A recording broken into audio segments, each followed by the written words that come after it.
I am excited to be here with some of my partners talking to you about effective post-secondary transition services as part of the student's individualized educational plan, also known as an IEP.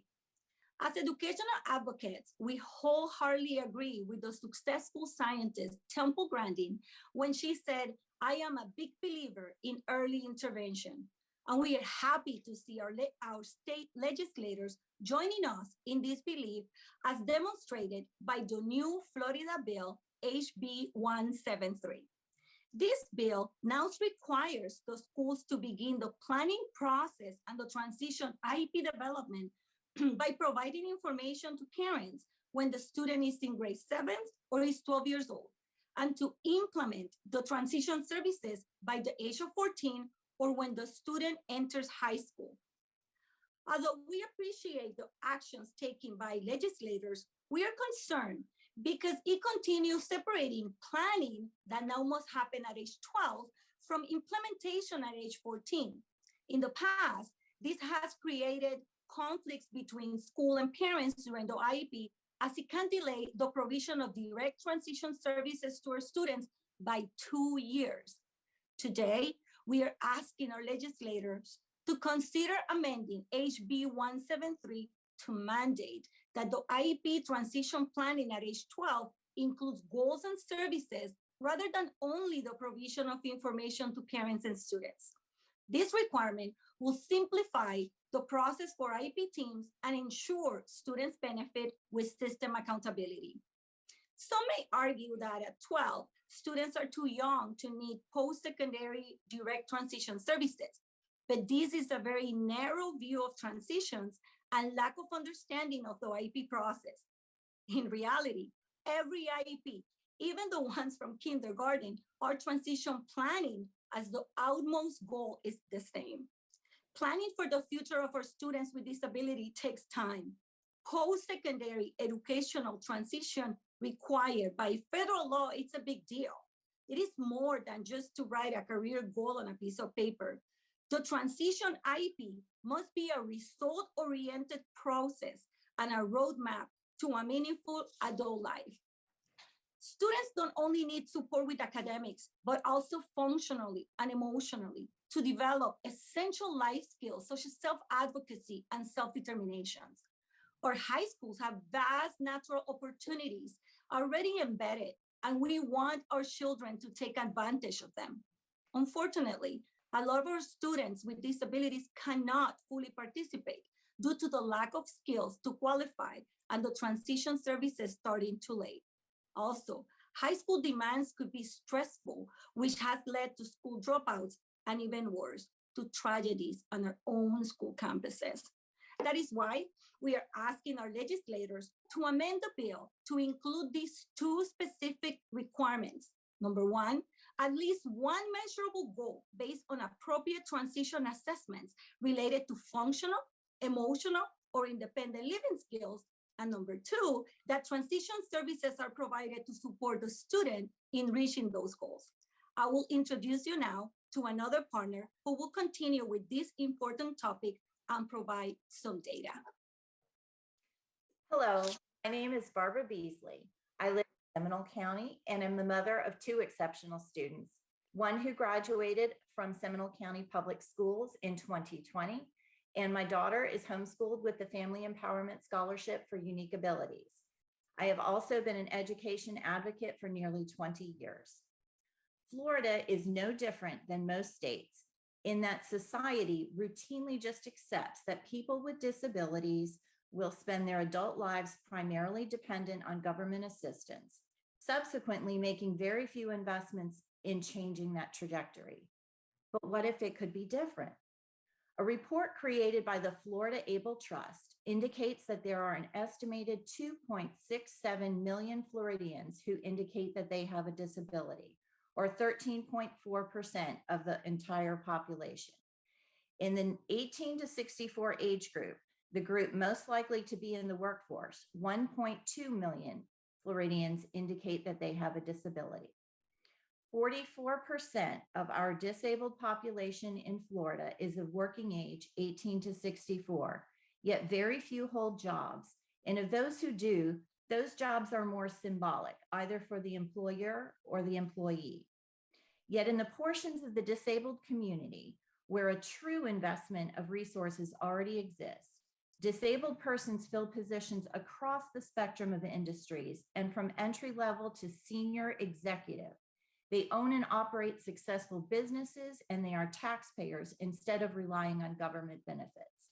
The key to that path of success is early intervention, which can be accomplished with this change to age 12 for transition services if we actually provide the services instead of a box being checked off in an IEP meeting.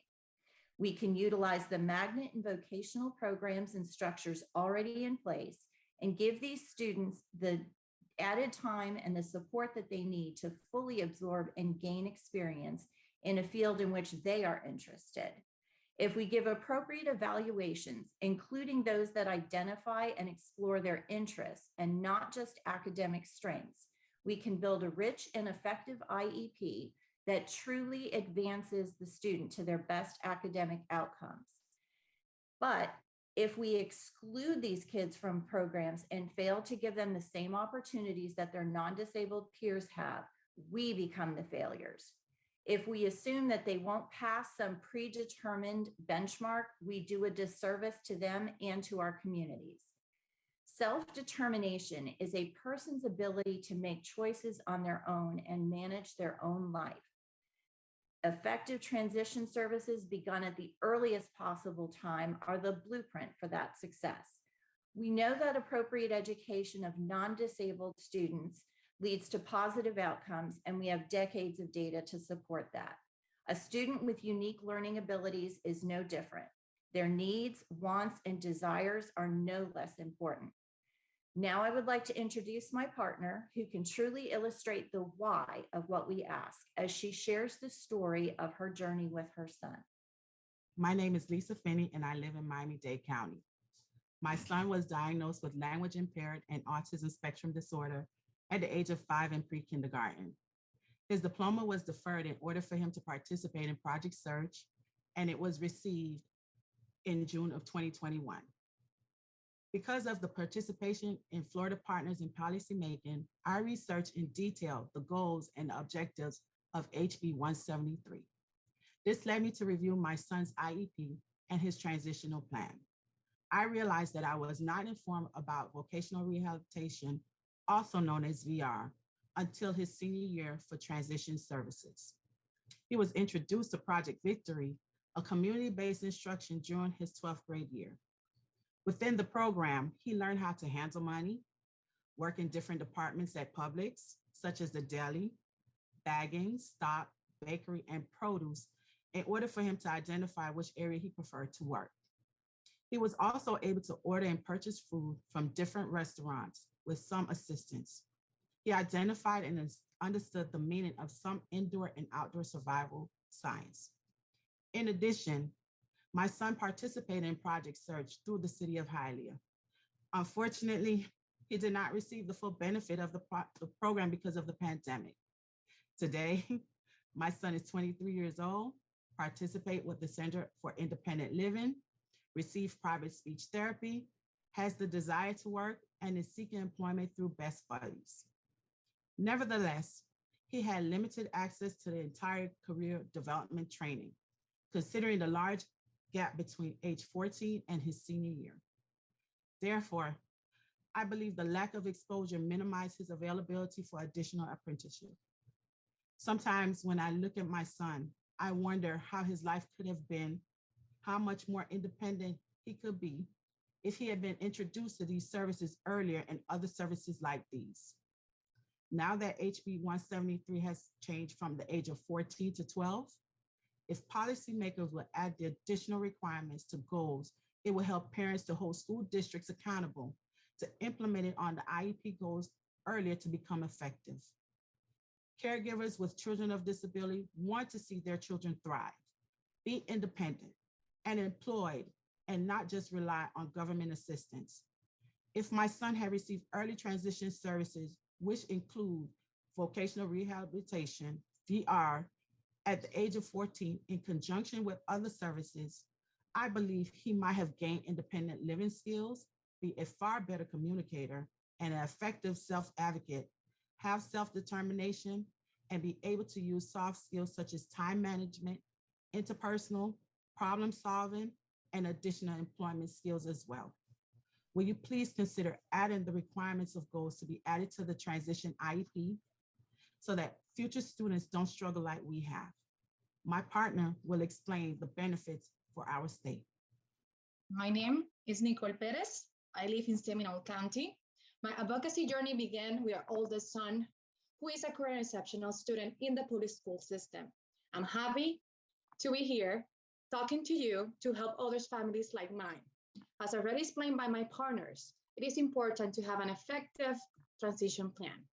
We are seeing policymakers understand this and approve HB 173. But starting the transition planning at 12, just with only providing information is not enough. We are asking for your help in this issue. If we set specific goals at the IEP at the beginning of the transition plan, it will help us to track progress and create accountability for all involved. It is important to keep in mind that different from our typical high school student, some exceptional students require longer time, repetition, or just to try a different approach to gain new skills. This addendum in the current bill will give students with an IEP ample time with opportunities to learn, develop abilities, and practice in multiple scenarios to be able to master important skills, which will increase the opportunity to find and retain jobs for these students. Making this change can also decrease the percentage of dropouts and jail retention. For a student with a disability and their families, preparing the student for a future job and or college education means much more than a paycheck. Means they are preparing for independence, self-confidence, and security. A lot of caregivers suffer health and economic challenges due to the responsibility and cost that it takes to manage the care of an individual with disability. It will give the caregiver respite to be able to prioritize their needs. They also can return to work, decreasing the dependency of the government assistance. Both students and caregiver will become taxpayers and instead of tax consumers. Based on the report of employment of Floridians with a disability by the Able Trust, Florida needs to produce 1.7 million new jobs by 2030. There are more than 2.9 million Floridians of typical working age who are not in the labor force. Of those, 1 out of every 4 of them have a disability. Incorporating those who are currently not in the labor force who want to work will have substantial economic benefits to those individuals and to the state of Florida. Please consider our recommendation. You're the ones able to make change to the actual policy. The student with disabilities need the chance to be active members in our society. Now, here's our partner back to conclude our presentation. Hello again. We all thank you for your time and attention to this important issue.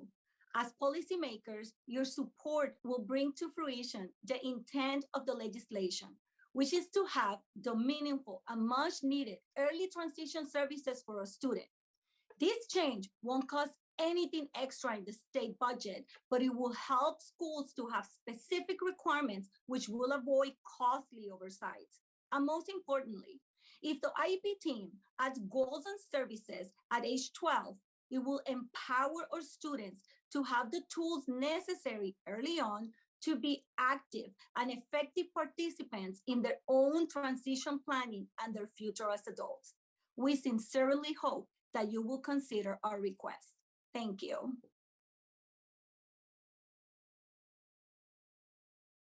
My name is Lisa Vargas, and I currently reside in Orlando, Florida. I am a wife, a mother of 2 boys, a professional, and an advocate. We are the employment group, and we will be discussing the discovery process and the importance of implementation. The discovery process is a center-person approach to gather information about a student prior to discussing potential jobs. Discovery assists in revealing a person's interests, skills, and supports and environments and activities.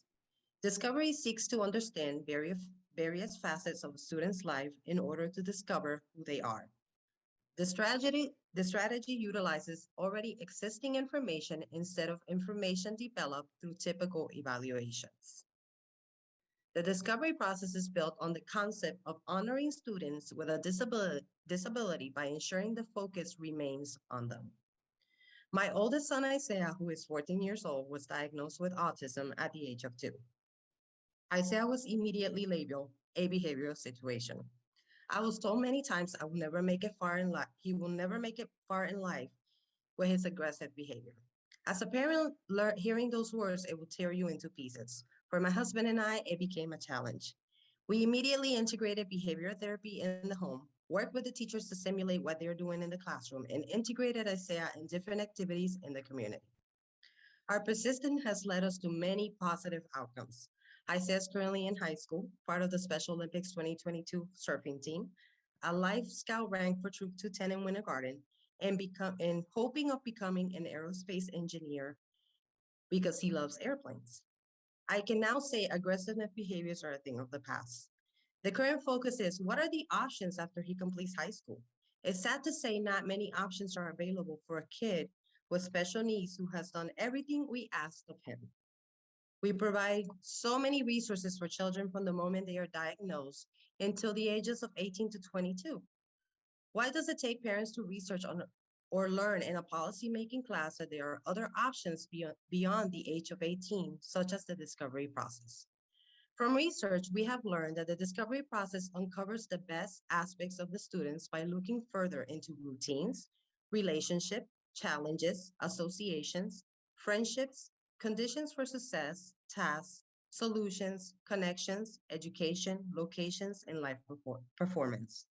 The discovery process identifies a direction for employment that is based on information obtained by the person's entire life and not from the instance or performance.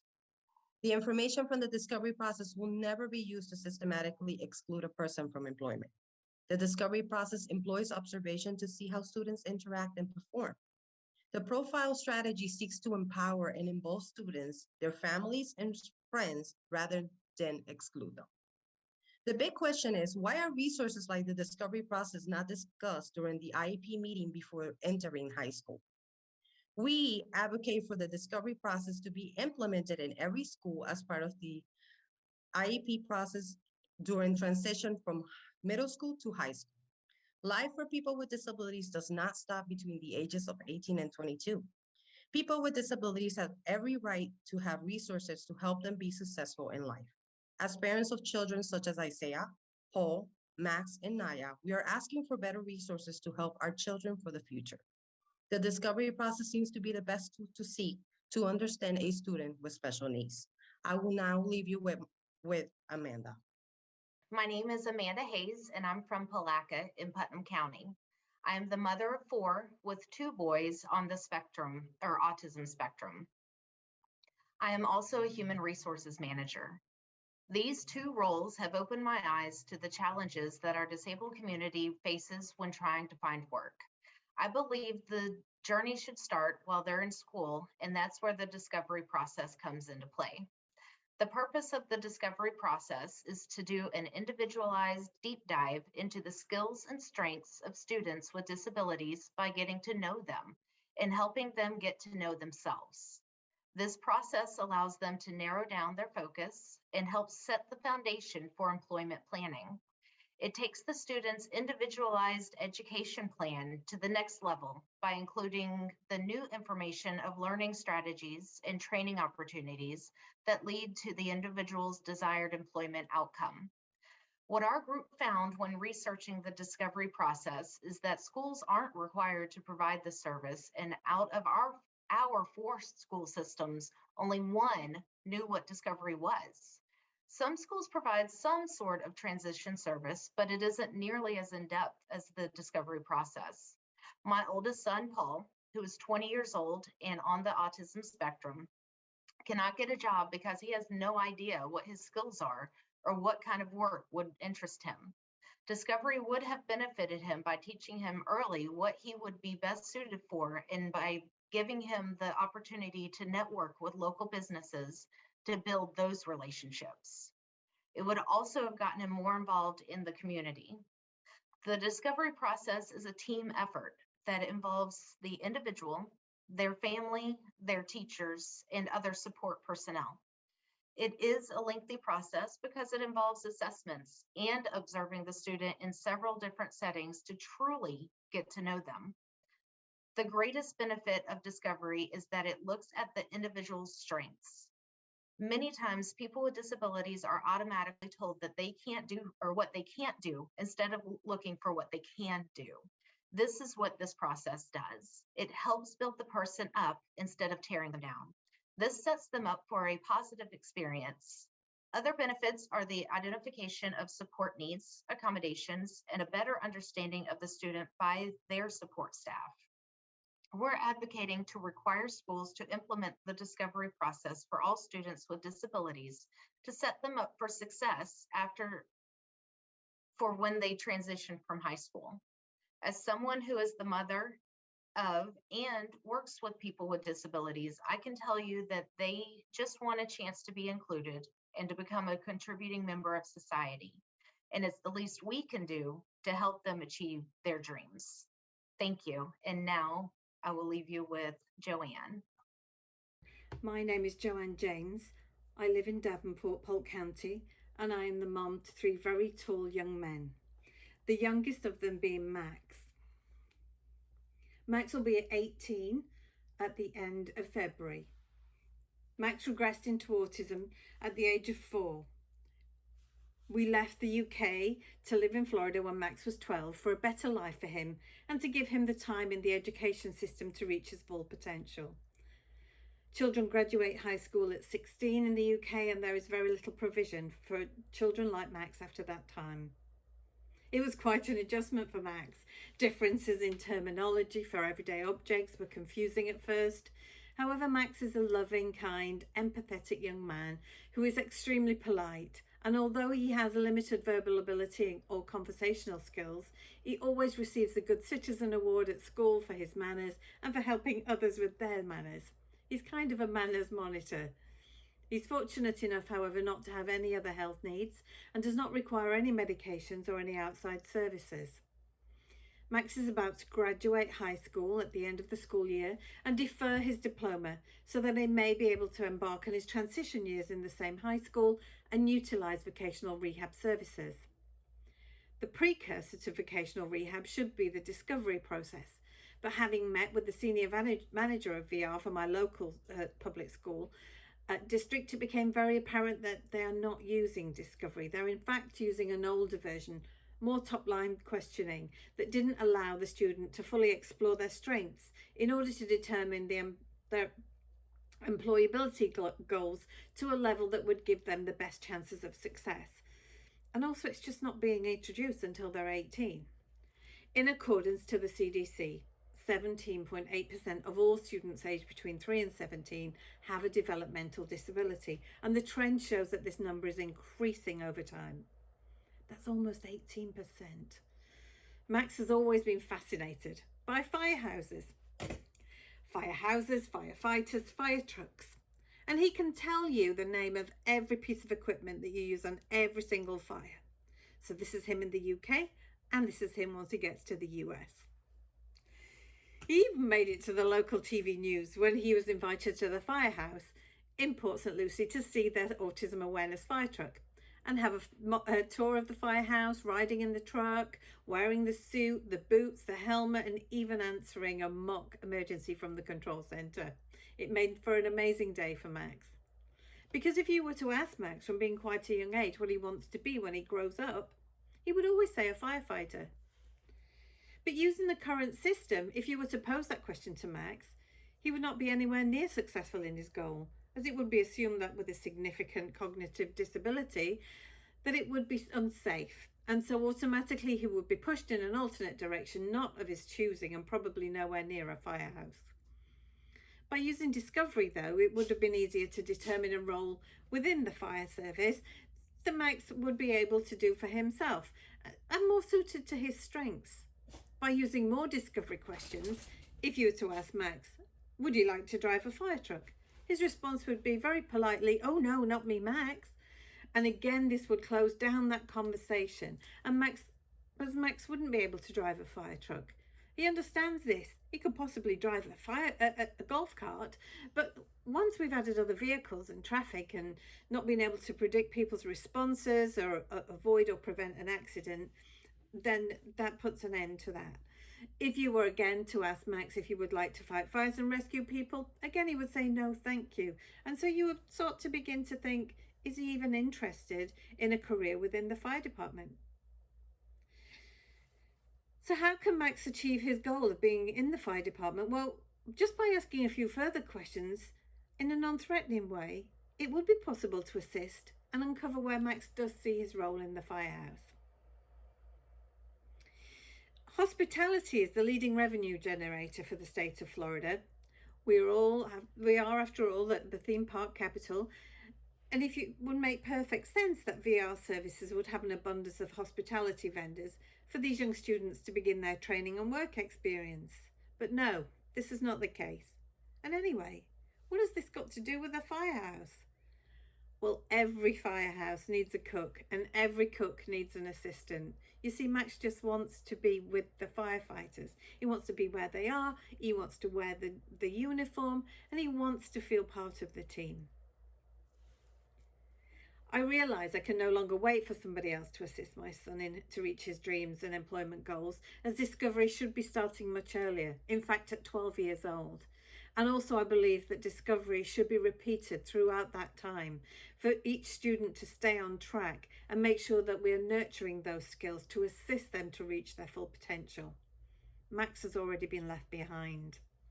Students, parents, guardians, carers, education, we should all be working together to a common goal, utilising discovery in the same way across the country and feeling supported in their outcomes.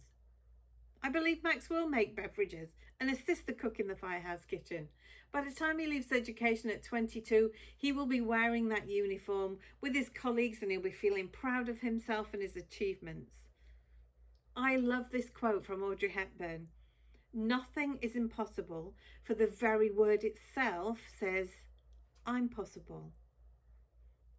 Employment for this 18% of the student population comes down to one basic human quality. All we have to do to change someone's life is to care. Please assist us in ensuring all schools have the knowledge and resources to implement discovery for the start of the 2022 school year. They are aware of it, but they don't have the resources in order to roll that out and to live discovery for these kids. Thank you for your time. My name is Danielle Manserwala, and I'm a parent advocate for Naya. This is my daughter, 6 years old, and my nephew, Tristan, who's 15. So Naya was diagnosed with CHARD syndrome at the age of 6 months. CHARD syndrome is a rare congenital disorder that affects several organs. CHARD syndrome is a genetic syndrome. It is extremely complex syndrome involving extensive medical and physical difficulties that differ from child to child. Most with CHARD syndrome have hearing loss, vision loss, and balance problems that delay their development and communication. Despite these obstacles, children with CHARD syndrome often surpass their medical, physical, educational, and social expectations. One of the hidden features of CHARD syndrome is the determination and strong character these children display. I choose to be an advocate to create a better life for those like my daughter and my nephew. My hope is at the time my daughter's 14, by 2030, she can receive services like the discovery process. So we can make educated decisions about her future, decisions based on her interests and skills she possesses, and not someone's opinion of what is best for her. Speaking from experience as I advocate for my nephew, who's 15 years old, that was placed in special needs very early on at the age of 4, special needs class, at the age of 4. He was never given a chance to prove his skills. Tristan is now in the 8th grade. After learning about his rights with the help of an advocate, he has proven potential in succeeding in regular classes due to his IQ, We unfortunately found this too late because he is now in the 8th grade. He is having a hard time not making friends, getting through classes as a regular junior high student, but also the workload and responsibility that he never had before. Tristan is in the spectrum, not able to communicate like kids his age, maybe not able to do math like kids his age, but is very polite and kind and has skills. My hope is that with help of services like the discovery process, we can help Tristan find his way. I sometimes wonder if Tristan had been introduced to the discovery process at an earlier age, where he would be today. The lack of resources can destroy the future of any child. We as parents simply want to have confidence in the system. We want to give our children a fair chance to achieve their goals, to live an independent life, and ultimately be a contributing member to society. Why wait until they're 18 when we can start now? We have gone away from helping kids We have gone away from helping kids with who they want to be and focused more on testing. We need to focus on where we're going and how we're getting there.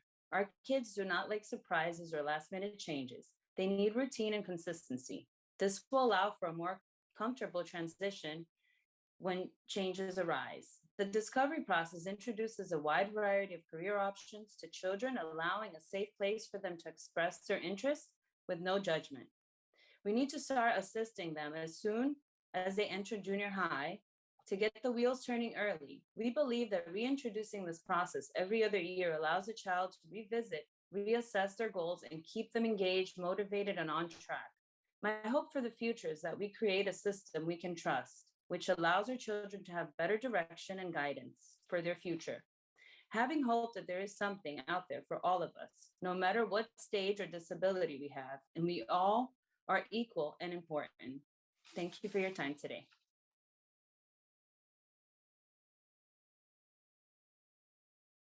We want to thank you for taking a moment from your schedule to partake in this meaningful event with us. Present today are the mothers of Zeta, Seth, Hudson, and Travis. My name is Michelle, a resident of Miami-Dade County. I am the mother of Zeta and Seth, the two children pictured here before you. Both Zeta and Seth have autism but struggle in different capacities. Like many students with autism, they struggle with social cues and therefore demonstrate more behaviors than their neurotypical peers. Zeta struggles with communication. She is highly intelligent and has attended gifted classes in the general education setting until her 6th grade academic year. For 6th grade, Zeta was enrolled in a gifted art magnet program near our home. The classes were large and had lots of stimuli. Zeta went from an honor roll student to a student with a 1.15 GPA. She also stopped talking. Although Zeta was struggling, the school refused to allow her registered behavioral technician in the classroom. Within weeks of school starting, Zeta became suicidal and was hospitalized for over 3 weeks during her first admission. Soon after that, the school felt that it was in Zeta's best interest to attend a specialized school for students with behavioral disabilities. At the special school, Zeta was not able to get the same stimulation for gifted classes she had in previous years. Seth struggles with aggression. Since he started his academic career, Seth has had a hard time with sitting in his seat for longer than 10 minutes. Regular remarks from teachers are he needs constant redirection. My son, Seth, was also pushed into a self-contained classroom for students with emotional disabilities. In the classroom, he has learned to mimic the behaviors of some of the other students that have more severe behavioral issues. He has also eloped from the classroom on various occasions. I'm a firm believer that had my children had access to their registered behavioral technician in the classroom setting to help them navigate their school day, they could succeed in a general education setting. In the general education setting, my children would have the opportunity to meet and model neurotypical peers. The National Center for Education Restructuring and Inclusion finds that students with disabilities in inclusive classrooms show academic gains in a number of areas, including improved performance on standardized tests, mastery of IEP goals, grades, on-task behavior, and motivation to learn. I am here today to ask you for your support on House Bill 538 and Senate Bill 255 to ensure that future students are able to receive the supports needed in order to ensure they are successful in school. By supporting these bills, you will help other Seths and Zeta stay in an inclusive setting with proper supports. I thank you for your support. My children thank you for your support. I will now pass you to my partner, Kalisa. My name is Kalisa Franklin, and I am the mother of 3 beautiful children. Talia, who is 15 with a diagnosis of attention deficit disorder, Treasure, who is 8 and is neurotypical, and TJ, who just turned 4 years old last week, and he is severely medically complex. Today, I'm here with my group mates, Lisa and Michelle, and we would like to ask you to look at Senate Bill 538 and House Bill 255. This bill would allow registered behavior technicians that a parent chooses to send into the school setting to be permitted. Senate Bill 1108 that passed years ago covered physical therapists, speech and language pathologists, occupational therapists, and etc., but there was no such thing as an RBT back then. This change would now include the RBTs. The parent contracted registered behavior technician, RBT, in public schools problems revolve around the timing and language in the 2013 legislative bill, CSSB 1108. Now, the intent of this portion of the bill was to eliminate or reduce the conflict and errors between school and home behavior programs. The thought was that collaboration between home and school efforts would reduce duplication and enhance student education. A registered behavior technician, a RBT, works one-on-one with a child under the direct supervision of a board certified behavior analyst, BCBA, providing applied behavior analysis, ABA therapy. Applied behavior analysis therapy is a method that uses positive reinforcement to encourage children on the autism spectrum to move toward more responsive and better behaviors. It is largely administered in clinics or homes. RBTs are responsible for assisting behavior analysis teams in evaluating mental health patients and their conditions over a certain time frame. Their duties include adhering to behavior plans developed by other BCBAs or mental health professionals to provide patients or students with beneficial care. They are responsible for the day-to-day execution of the behavior intervention plan or the BIP. This can include things like interviewing students or patients, conducting follow-ups, and collecting tons of data.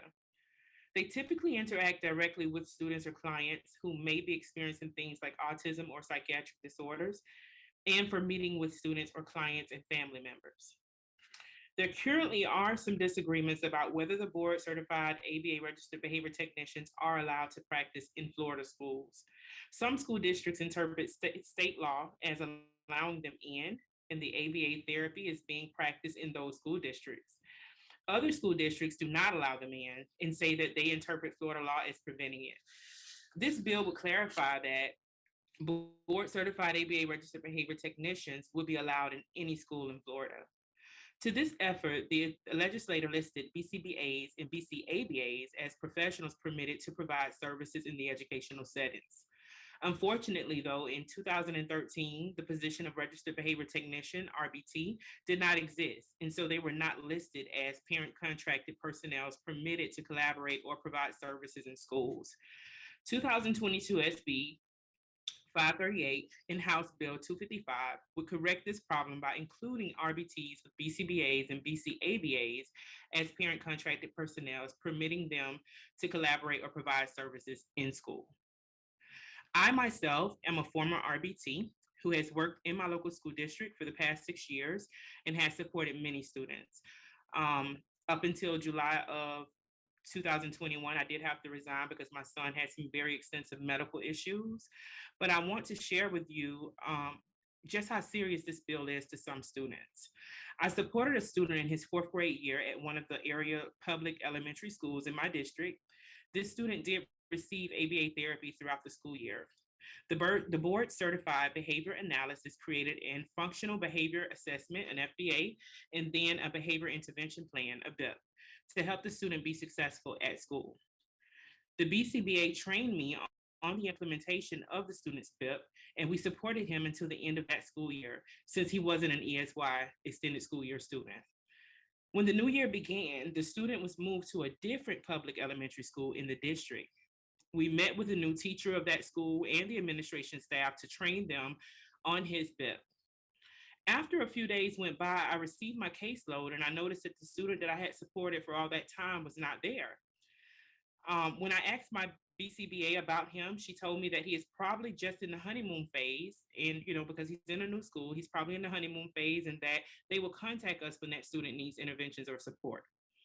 Later, I found out that the school refused our services as a behavior team.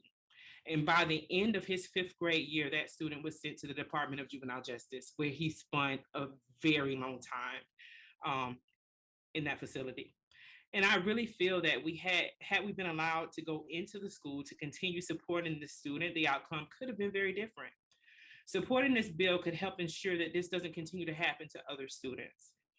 Now you're going to hear from my partner, Dr. Lisa Harrison, who is going to wrap things up with some statistics and data.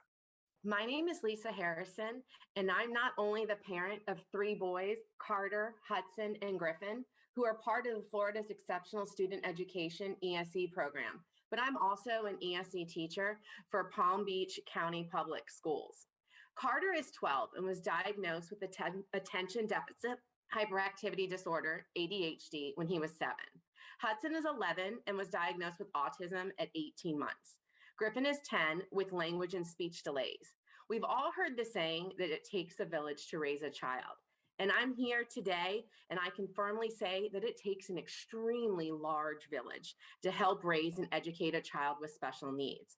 Over the years, I've personally seen why early diagnosis, therapy, education, and collaboration between school and home are all critical in facilitating a child and adult with special needs and learning to lead a more fulfilling, complete life. Communication and collaboration between school and home are critical in educational and personal growth.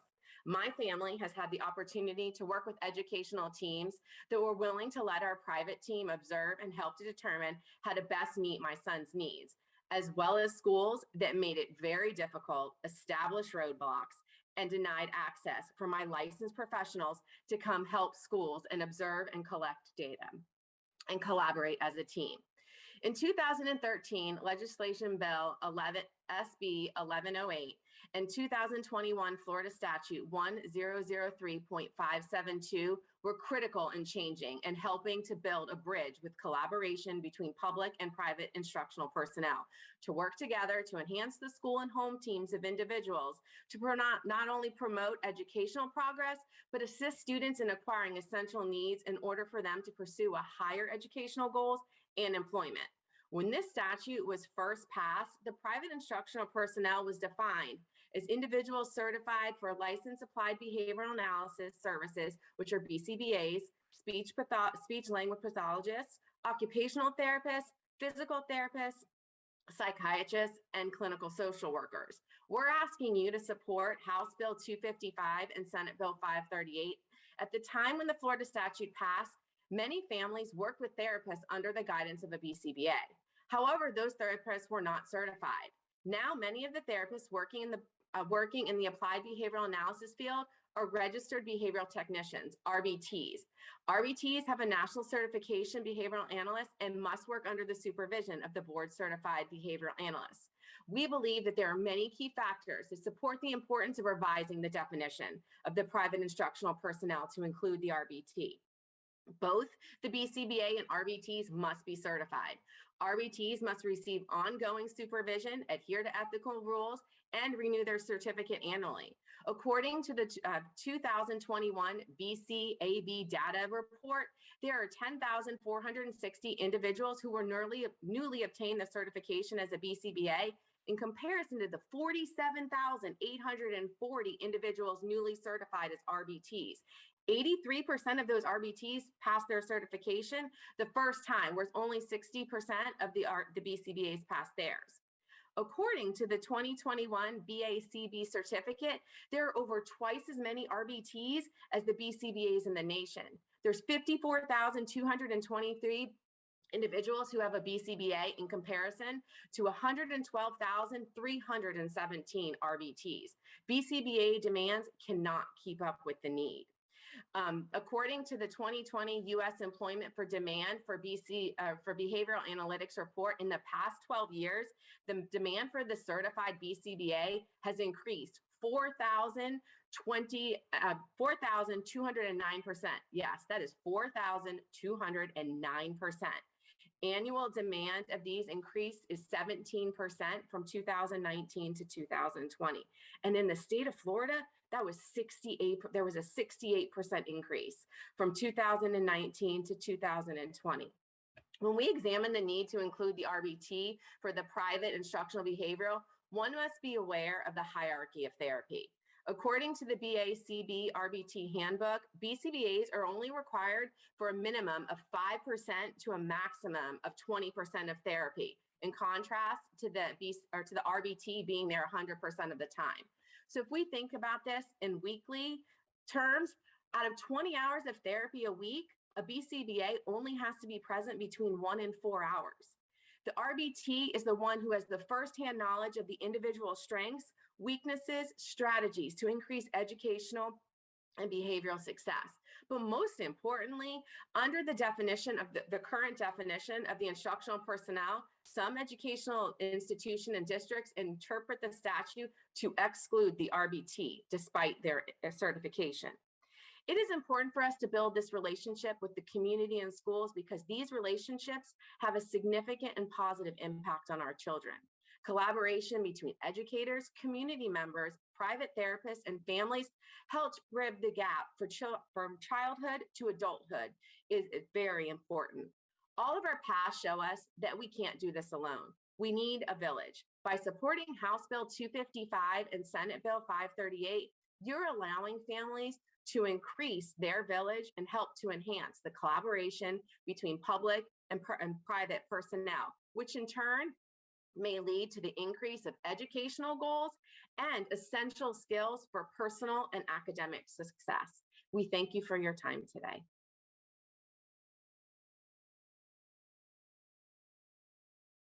My name is Vilma McGinnis, and I am a resident of Miami-Dade County.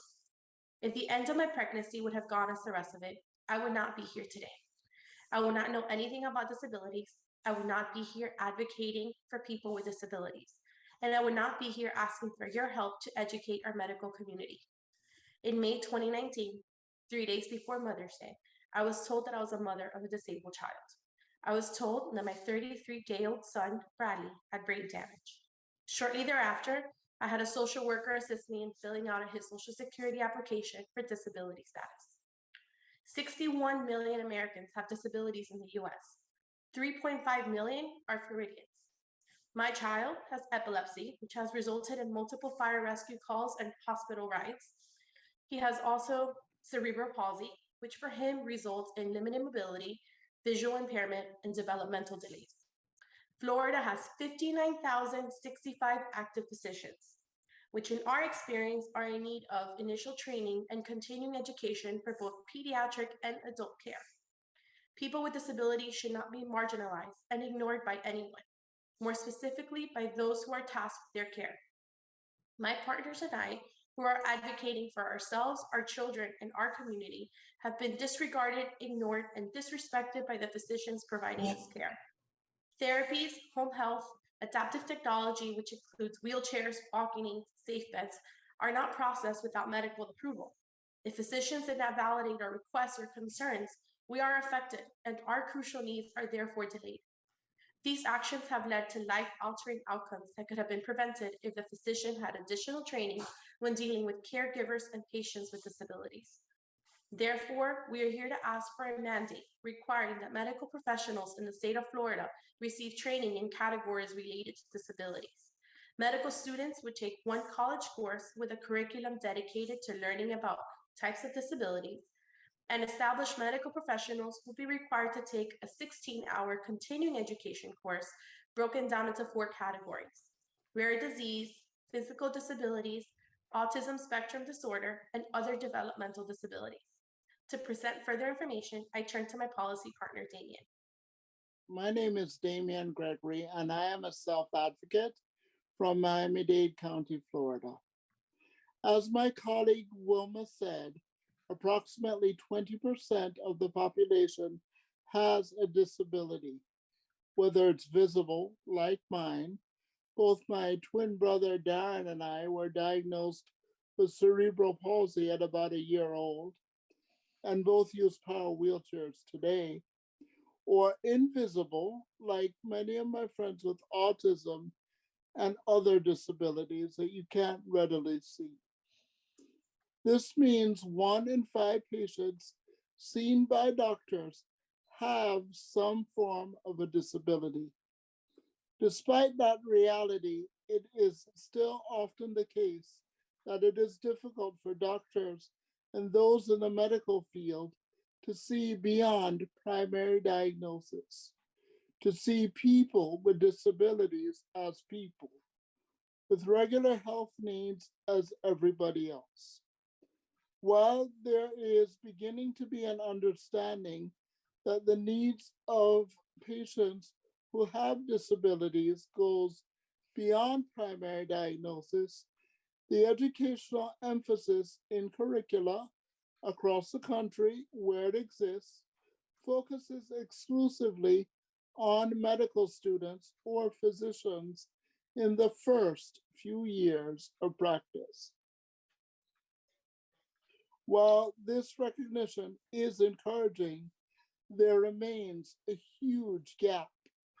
Many practicing physicians, most of whom are providing the bulk of day-to-day treatment, have very little experience interacting with people with disabilities. Patients with disabilities report being spoken about or around, but rarely to. This places a burden on patients, their parents, or other loved ones to guide these experts as they attempt to care for and treat those with disabilities. As a patient, I've had doctors look at me incredulously when they ask me a simple question: how much do you weigh? My response is often, I don't know. Do you have a scale where I can get weighed? This has led to many a doctor sending an assistant to investigate, more often than not unsuccessfully, to find an accessible scale. An accessible scale might not seem like it is important to good health. It is, especially since many medications are prescribed based on a person's weight, and health outcomes are based on simple things like weight. Not realizing the importance of an accessible scale seems like a small inconvenience. It is an example of the type of awareness and sensitivity that we hope will result from the implementation of an across-the-board medical continuing education curriculum for medical professionals and students. The goal? Helping those who care for and treat disabled patients to include them in their own care to the greatest degree possible, and ultimately improve health outcomes for people with disabilities. My policy partner, Sarah, is going to share her and her son Joey's story and how their journey could have been made much easier if Joey's medical team knew more about his disability. Sarah? My name is Sarah Hastings. I'm a mother of a medically complex child in Duval County. Joey is my 5-year-old son who is both developmentally and intellectually disabled. He has a ultra-rare genetic disorder called Costello syndrome. There are only approximately 600 people in the world that have ever been diagnosed. Among many other diagnoses, Joey also has autism. Before Joey was born, we had no idea that he would be significantly disabled. We were thrusted into this world at birth. It took 10 months to get a diagnosis because he was so rare and doctors just didn't know about his disease. Once he was diagnosed, we became the experts on Joey and Costello syndrome. We have attended conferences and studied medical articles to become experts. Throughout his life, we have had to fight to be heard and get him the appropriate tests to diagnose him and proper methods to treat him. Because of Costello syndrome, his body does not perform typically and follow the textbooks. Within the last year, Joey was experiencing debilitating migraines. Joey spiked a high fever and increased heart rate on New Year's Day. He was admitted into the hospital. A neurologist ran a CT scan. They told us he was making up the pain because he has autism. We visited his neurosurgeon at a hospital 3 hours away 4 days later. He reviewed the CT scan. His neurosurgeon advised he needed surgery to decompress his brain.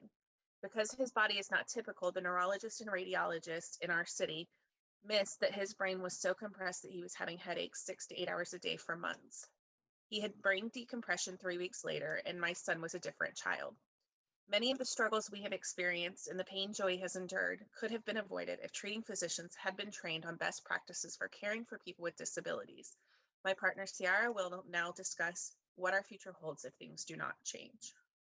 Sarah's story shows that physicians' understanding of disability, or lack thereof, is a matter of life and death.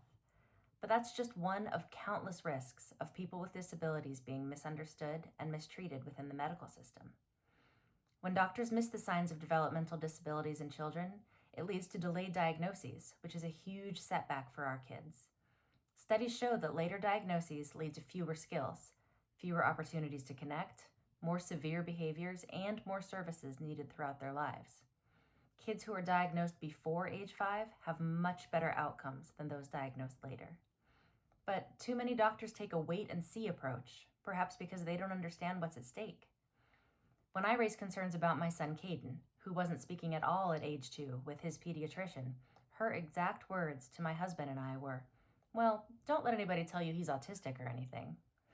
Well, guess what? Caden is autistic, and her lack of knowledge cost my family a 1.5 years of those impressionable first 5 years of his life. That's time during which he could have been receiving therapy for his condition, and during which time my family and I could have better supported him if we'd only known how. Doctors are also the first people who will talk to disabled children's parents about their condition and how it will affect their lives and their futures.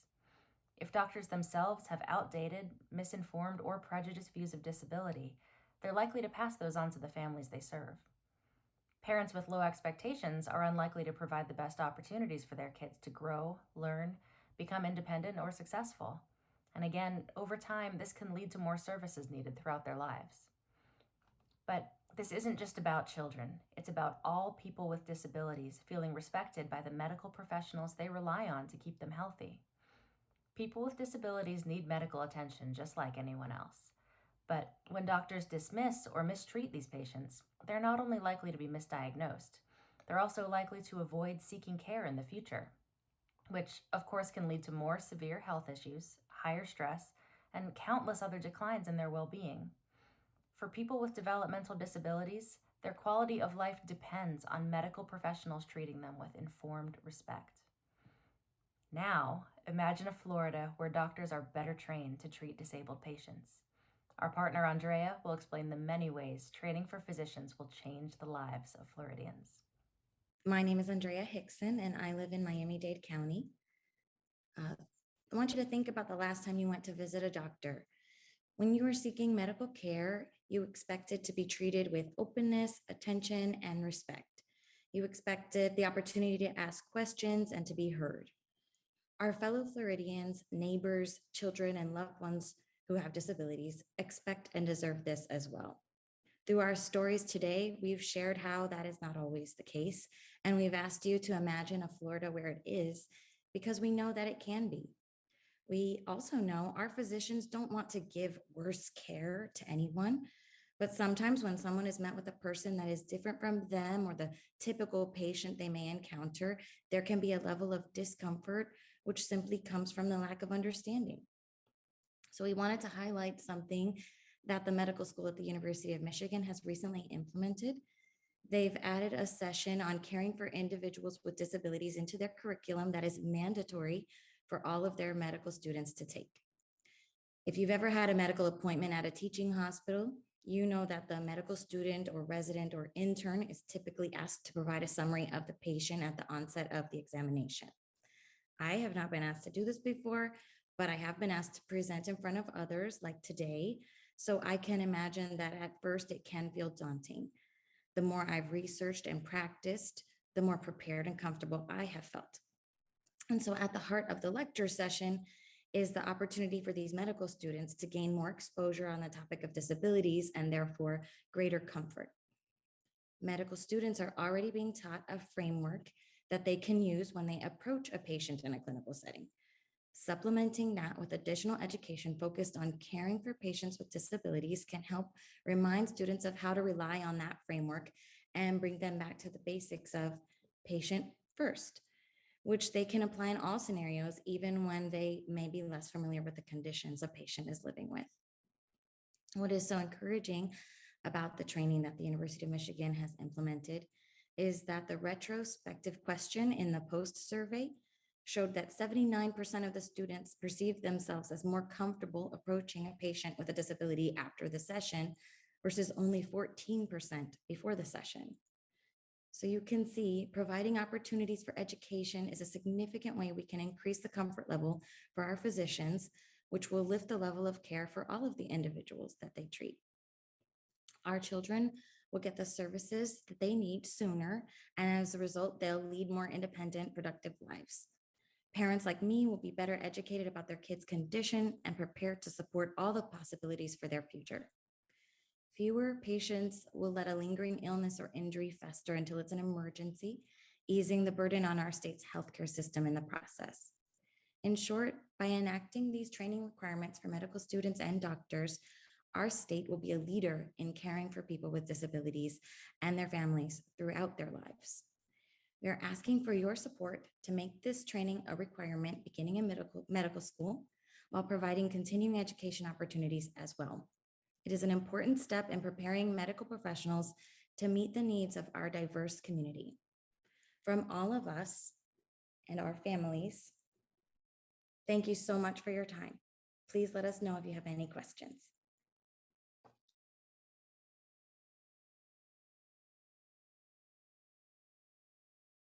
Hi, everybody. It is an honor and a pleasure to be here.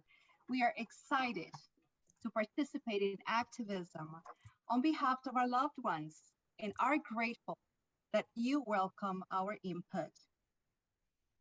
I reside in Broward County, and I am a self-advocate. I'm also a parent to a 13-year-old, Lucas. Lucas has been diagnosed with complex or a rare form of epilepsy. There's only 2 cases known in the world, one in Canada and here in the US. It's called Adam 22. And I'm also the mom of Sophia. Here she is. And she's diagnosed with attention deficit and hyperactivity disorders.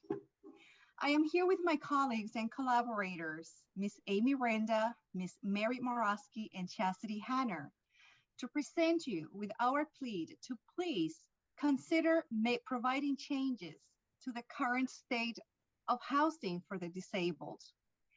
We trust that you will take it to heart after you hear our testimonies and make our provision available for the sake of thousands of disabled citizens currently residing in group homes and the future group home residents, such as our children.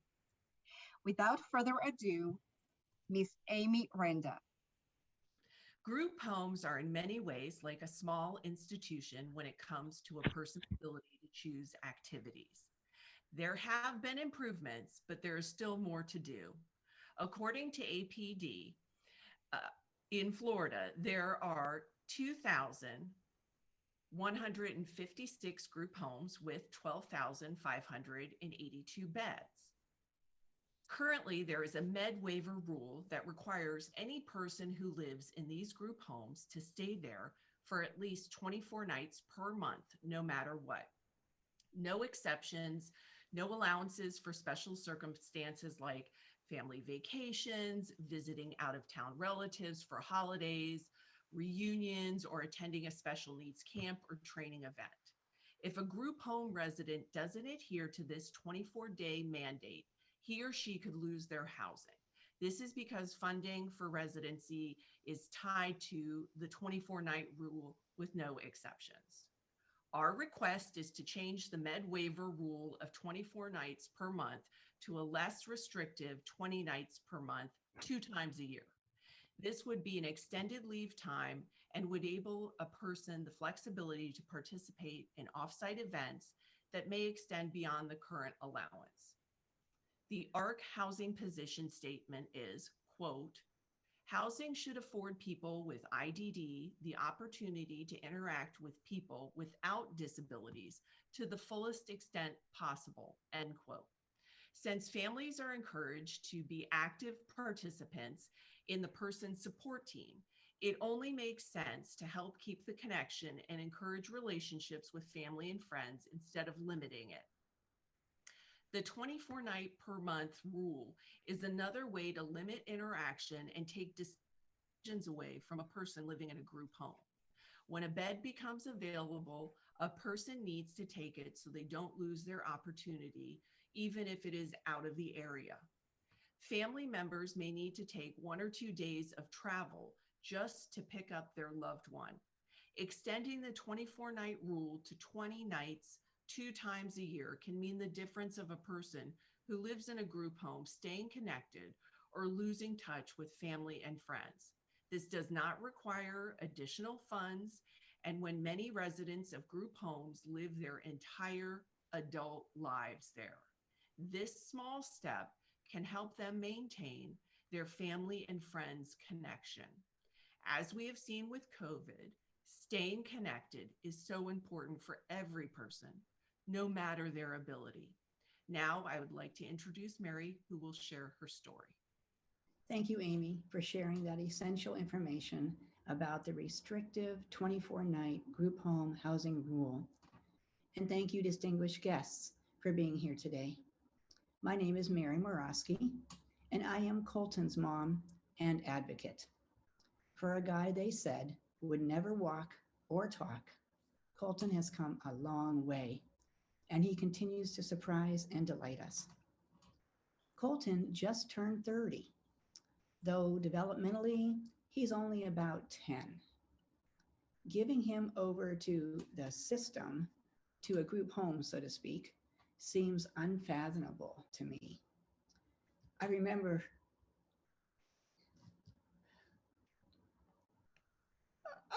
sending my non-disabled child off to camp when she was 10, same age developmentally. How unnerving it was just to drop her off, but to leave her there permanently in someone else's care? No way. Can you imagine doing that to your own child? Never, right? It's horrifying to have to even consider that I will likely be dropping my son off someday, permanently, to a group home. Remember, developmentally, he's still 10. Colton still likes me to read to him, to tuck him in at night, to ride his special 3-wheeled 2-seater bike together with him, because he'll never be able to ride a bike on his own, let alone drive a car. I can tell you that unequivocally that the worry about what will happen to him when I am gone keeps me awake at night often. It's a forever worry, and it doesn't go away. Yet here I am before you, bearing witness to my reality that I will need to relinquish my own son someday, planning for that eventual unnerving reality that I will likely precede him in death or become too frail or too aged to provide for his essential care at home. This is my imagined nightmare, my imagined daymare, to do the unthinkable, wondering if he'll feel forsaken or abandoned, but knowing it's the best option. In the meantime, I want to be part of the preparation and process to help my son adjust to group home living, to transition him gradually with gentle, loving nudges. I want to be able to give him opportunities for enriched and memorable family gatherings while I can, to give him extended stay family time. Is that such a horrible thing? And after I'm gone, I want his relatives or his church friends or possibly even work associates to be able to take him for extended off-site excursions as well. Why is that such a taboo? Why such hardships and restrictions for leave time? Our children have special needs. They're not criminals serving prison time. All of our disabled children who move into group homes should know that they will continue to participate in family gatherings, get to come back home on occasion for visits overnights, go on family vacations just like their other siblings, or better yet, how about community participation? Attend special camps, church outings, maybe job training retreats. What better way to build interpersonal relationships than these such opportunities? As a recent pandemic has taught us all, social isolation and loss of connectedness is devastating to the human condition. So too for the IDD community living in group homes. They have suffered the same loss of connection, but in their cases, this separation and isolation is part of policy, and it's ongoing. Masks and vaccines won't end their isolation forged by policy. An allowance for ongoing family and community connectedness and support by providing extended leave time options needs to be embedded into policy, not prohibited or penalized. Never again should group home residents suffer from feeling abandoned or left out of significant family events due to that 24-night rule. So on behalf of our disabled children and the thousands of others throughout Florida, we urge you to consider tweaking the restrictive 24-night group home funding rule and embrace a more inclusive and compassionate allowance for disabled people to engage off-site with those who love them and care about their well-being. Extended leave time. Thank you for your time and consideration. And now, please allow me to introduce Chastity, who will address the future state of group home housing in Florida. My name is Chastity Hanners, and I live in Volusia County with my husband and 2 children. Our youngest, Jacob, who has an intellectual and developmental disability and is 10. As a parent of a neurological child, when you envision their future, you think of them graduating high school, going to college, starting a career, and getting married. Although stressful to think of them being on their own, the biggest concern is being an empty nester. However, when you have a child with a disability, the thought of their future can feel like things nightmares are made of. What will we do? What if we do everything we can, therapy, schooling, etc., to help them be independent, but as an adult, they still can't live independently, even with support? Worse yet, what happens if I can no longer support them? Will they end up in a group home? These very questions are the reason I am here today. In researching group homes, the statistics paint a very concerning picture about the future. According to the latest State of the States in Intellectual and Developmental Disabilities, there are over 472,000 individuals in Florida with intellectual and developmental disabilities. About 352,000 of those individuals live with a family caregiver, and over 112,000 of these individuals live with a caregiver over the age of 60. For a lot of these individuals, once their family caregiver can no longer provide the support they need, there isn't another family member to take over, and a group home may be their only option. The other side of these statistics are even more concerning. Of the 352,000 individuals living with a family caregiver, less than 10%, or about 20,000 individuals, receive services from the Agency for Persons with Disability.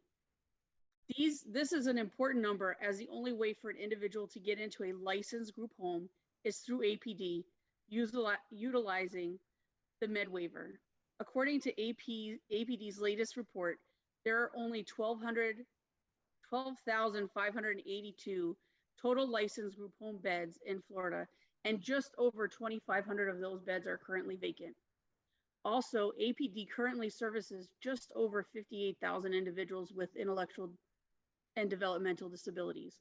and over 22,000 of those individuals are on a wait list. In addition, according to Medicaid, if an individual living in a group home does not overnight for 24 days a month, instead of the group home being paid for the entire month, they will only be paid for the nights the individual is there. There are no exceptions to this. Looking at all these statistics and the current average life expectancy for individuals with IDD being 60 years, there will be a dramatic increase of individuals with IDD needing access to group homes in the near future. As the need for group homes exceeds the number of beds available, will group homes enact policies that threaten the eviction of individuals if they don't spend 24 nights each month in the group home? Should an individual with IDD give up all freedoms and independence because they need more support than an independent living facility can offer? This is why we are here today, to ask you to consider a change to the Medicaid rule and extend the 24-night rule to 20 nights 2 times a year. This does not require additional funds, and with many individuals with IDD living their entire adult life in a group home, this small step can help them maintain a meaningful connection with family and friends. We would like to thank you for your time and consideration on our request.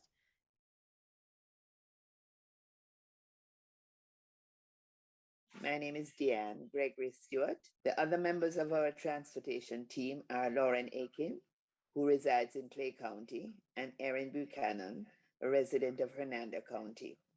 We are pleased to welcome all our guests.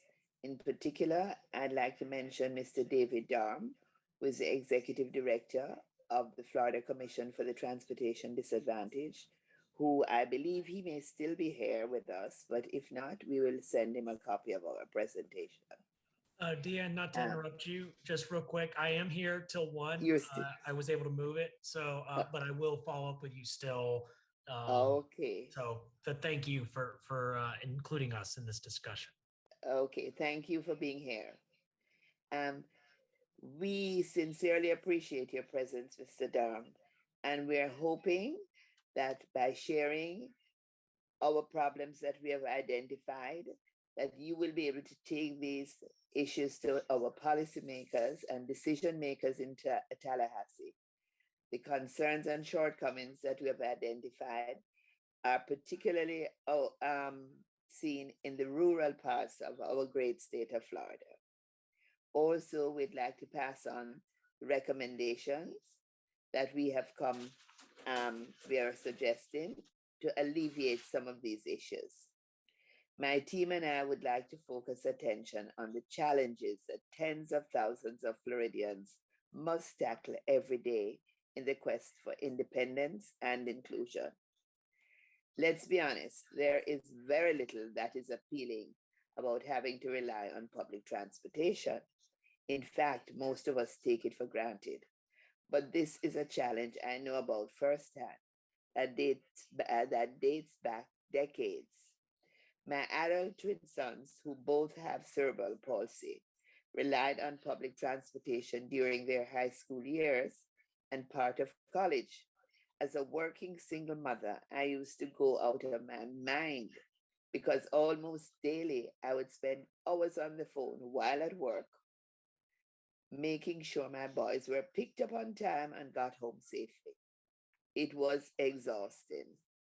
Transportation is a connector that affects all aspects of our lives. We depend on transportation to go to school, to go to work, for healthcare, for recreation, and everything in between. Transportation challenges can alter the trajectory of a person's life, limiting their possibilities in countless ways.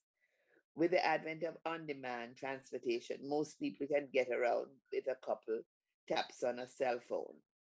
However, for those with disabilities, that sense of independence remains elusive. Often for those in rural communities, particularly those with developmental and intellectual disabilities, getting from point A to point B can be an insurmountable challenge. Our team member, Lauren, lives in Clay County, which as of 2019 had an overall population of 219,252. Lauren uses a wheelchair and loves living in Clay County, surrounded by her family, friends, and the supports that she needs. However, because of inadequate transportation, she may have to move to another county to receive badly needed therapy. That's why, for a group project, my co presenters, Lauren, Erin, and I, decided to tackle this issue.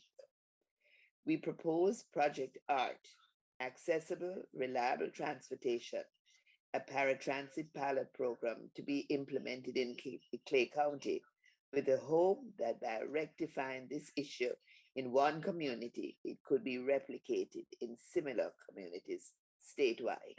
In fact, thinking big, this Florida project could end up as a model for rural communities throughout the nation. Here is my colleague Erin to explain further. Here are a few statistics about transportation. 25.5 million Americans aged 5 and older self-reported having travel limiting disabilities. 13.4 million are aged 18 to 64, and 11.2 million are aged 65 and older.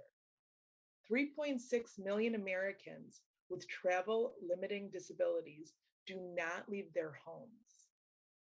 Regardless of age, people with disabilities make fewer trips per day on average than people without. 7 out of 10 of these respondents with disabilities reduce their day-to-day travels because of their disabilities. People aged 18 to 64 with disabilities report using a range of strategies to compensate. These strategies include asking others for rides or just limiting their rides to the daytime, using special transportation services. I would like now to introduce my colleague, Lauren Aiken, as she will share a personal story of how transportation affects her daily life. My name is Lauren Aiken, and I reside in Clay County. My personal story is that I did personal training to help my physical disability, and because of the lack of transportation, I am considering moving to a neighboring county because my personal trainer recently moved to the beaches, and without this training, it recently decreased my independence. So I'm hoping we can get Project ART to come into Clay County so I can utilize its service. And I would like to thank Commissioner Wayne Bullough for attending today. Imagine a world without reliable transportation. How would you get to work or school or your doctor's appointments? What about self-care? This is the hard truth that a large number of disabled people endure on a daily basis. Think of the story that Lauren just shared with you. Lauren's entire day is based on the ability to rely on public transportation. When one bus doesn't arrive, Lauren's entire plans for the day are now done. This is why we are asking you to sponsor a bill, ART, Accessible, Reliable Transportation. In the Americans with Disability Act of 1990, Title II prohibits discrimination on the basis of disability in public transportation, such as buses, trains, subways, etc. There is current legislation and programs for the elderly and veterans using budgeted funds, but little for our disabled community. We are asking to begin a pilot program in Clay County to ensure reliable transportation to those with disabilities. Now, imagine a world where everyone had accessible, reliable transportation. Lauren could independently get to her doctor's appointments and to her job. When she felt like going to the beach, she could. She could do this without having to worry about if a bus was coming or not. If she wanted to go grocery shopping or to a movie. These are the most basic of human rights that are hindered by transportation issues. Think of the future children. the future scientists and the future researchers that maybe don't get to school because the bus never came. The missed therapies, the missed healthcare, the missed life. We are proposing that Project ART be in effect by January of 2023. As we listen to Lauren's story, we wonder how many dreams are shattered because of the lack of transportation.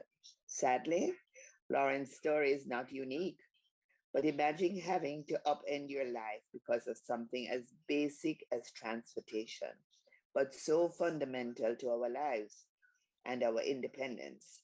No doubt there are people in other counties in Florida and even throughout the nation with similar hardships. We are desperately reaching out to the Commission for the Transportation Disadvantaged to propose Project ART, this life-altering pilot program, to our policymakers in Tallahassee. Thank you for your attention and support, and welcome any questions or concerns.